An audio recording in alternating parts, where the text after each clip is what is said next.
back to another Short and Sweet, where the reviews are short. And it's really sweet that they shared it with us. It's really sweet that Peter E. Hart, a new company, shared with us their bourbon and rye. Yeah, so right now they are distributed throughout Kentucky at Liquor Barn locations, but I'm sure they hope to go beyond that, so we'll give you the scoop right now, and then you can keep an eye out in your area, or not, depending on how it goes. I haven't tried it yet. And I know a lot of our audience travels to Kentucky, sort of one of the homelands, right? Yeah. One of the meccas. So. A lot of people ask, like, what's something I can only get in Kentucky? So this would be one of those for now. Yeah.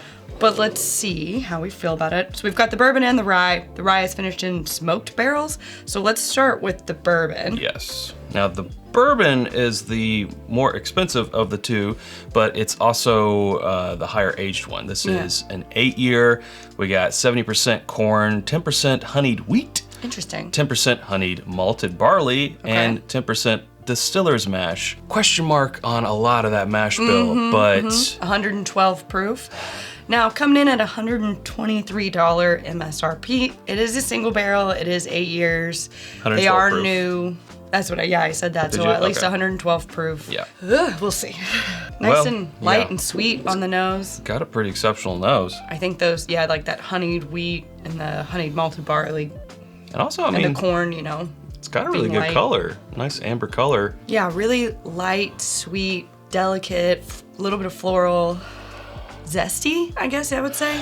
Yeah, there's maybe a little bit of a lemon zest in there, and I think that's what's sort of poking out instead of because I was trying to drill down on what the spice is. Like, is it cinnamon? Is it clove? Is it like an allspice?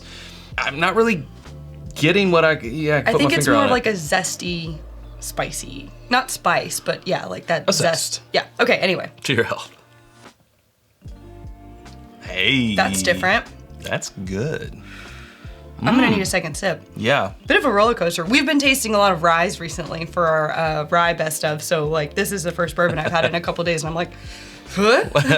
But I will say, what I didn't get on the nose, I am getting on the palate, and I do think it's sort of like a little bit of a clove, a little bit of black pepper spice in there. And it's now traveling down into a nice Kentucky hug. This is a Kentucky single barrel. And spreading out, and I would give it a medium to medium long finish. I know you already went in for your second sip, but I'm just now ready for mine. Man, I'm puzzled by this one. It's like it has those kind of sweet, delicate notes up front, but then that pepper spice and kind of like a dry, ground clove comes in. But not too much, which surprises me because there's no rye in this. At least we don't know what distiller's mash is, so whatever that is. But then the oak really comes in on the palate, whereas I didn't really get any of that on the nose. It's an interesting experience, good mouthfeel. This is unique. I have not tasted many things like this, and I don't mean unique as in... Like good personality? But it has such a good personality. Yeah. It's such a shame. It's a good thing. No, it's interesting. 8 years, 112 proof, single barrel, $123. I was just sort of thinking this better be good, and thankfully it is.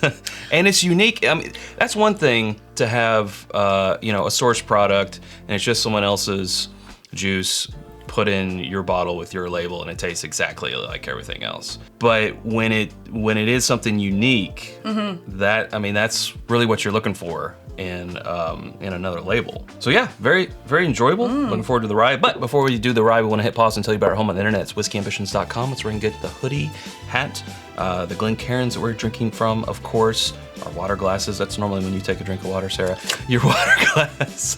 Bottle cut candles, elemental elixir, cocktail syrup, and more always coming soon at whiskyambitions.com. I'll take a drink of water. You can become a patron at patreon.com/itsbourbonnight. Join our community for as little as $1 a month. That's where we've got barrel pick releases coming out, a couple coming out this month, and after the episode exclusives and lots more. And we'll be right back.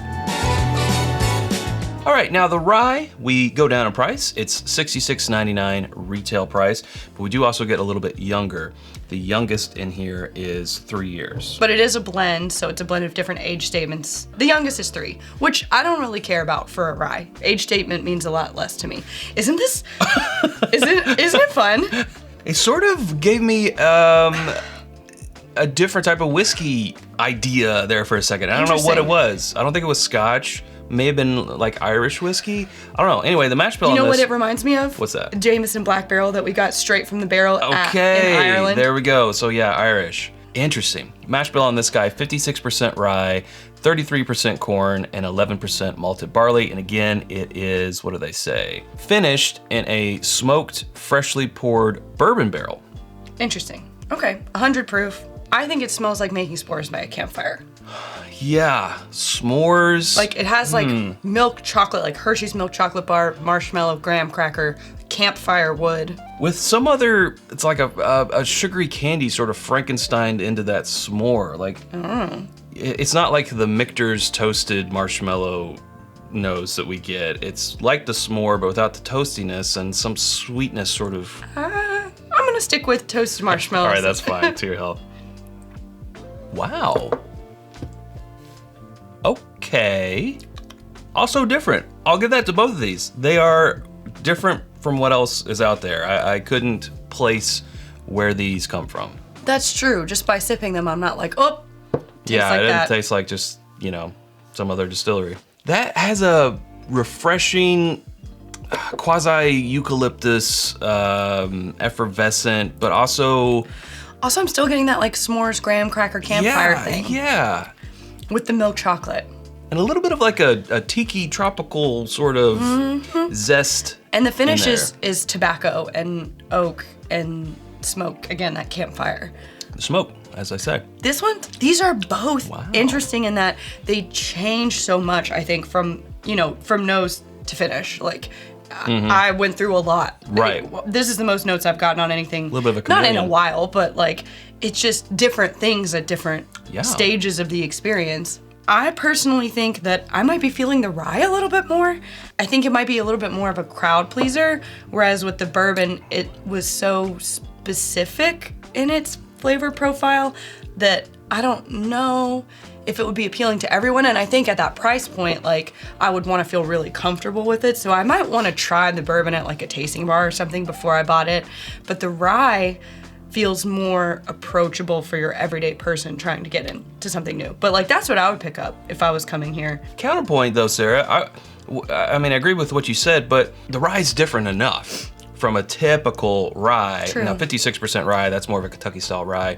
So I guess if you like more of a Kentucky style, lower, not exactly barely legal rye, but a lower percentage rye.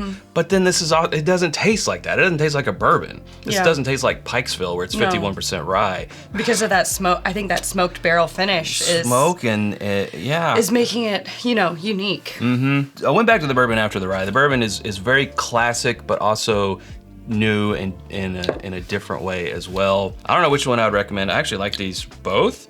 I am looking forward to see what else they put out. Yeah. And to see these hopefully distributed in other areas. For now, I'm gonna stick with my recommendation of, if you're a rye guy, I think, I would go with the rye. I would say if you're coming to Kentucky, these would be good things to hunt and pick up. I feel like you'd be going home with two unique bottles that you wouldn't be disappointed with. And you won't be able to get them anywhere else, so that's something. All right, well, hey, that's where we better leave it. If you haven't subscribed to us already, you can do so by clicking right up here. There's suggestions of other videos down here. Hope to see you over there in one of those. Thanks, Sarah. Thanks, Chad. Thank you, Peter E. Hart. Until next time, drink more bourbon and rye.